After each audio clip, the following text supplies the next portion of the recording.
Karen Grassle became famous as Caroline Ingalls in the cult series Little House on the Prairie. Despite the great success, things were not always so harmonious behind the scenes. In her book Bright Lights, Prairie Dust, Karen Grassle reveals some juicy details about working on the set.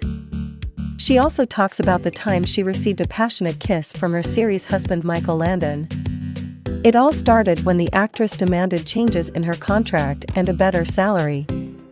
With this request, she went to Micheal Landon, who is not only an actor, but also worked as a producer and director on Little House on the Prairie.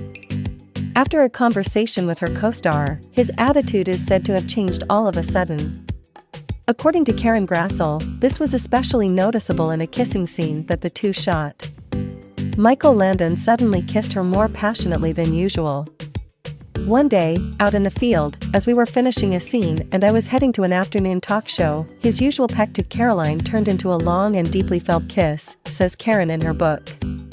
In her opinion, Landon wanted to soften her up with this action and use his charm to make her withdraw her demands. However, this method did not work for the Caroline Ingalls actress. When Micheal Landon noticed this, he is said to have given her the cold shoulder. As Karen Grassle writes in her biography, Landon ignored her and treated her with contempt, which would have been intolerable to her. According to the Little House on the Prairie star, the demands for more salary contradicted Micheal Landon's ideas of control, because the success of the series also depended on him very much. The livelihoods of more than 100 people depended on his success, so dealing with a headstrong leading lady must have been not just a nuisance, but a threat to his whole, carefully constructed act, says Karen.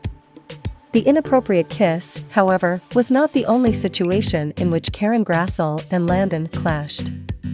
In an interview with the New York Post, the actress talked about other experiences with her co-star on the set of the series. The relationship of the two stars was difficult and Micheal Landon is said to have even made fun of his series wife after intimate scenes. Mike then used a swear word and made disgusting jokes about how women smell after sex. Karen says, "I was almost petrified. But as a woman in the film industry of the 70s, I was so used to these put-downs that it wouldn't have occurred to me to reprimand him for them." Despite the numerous scandals behind the scenes, Little House on the Prairie remains one of the most popular TV series of all time.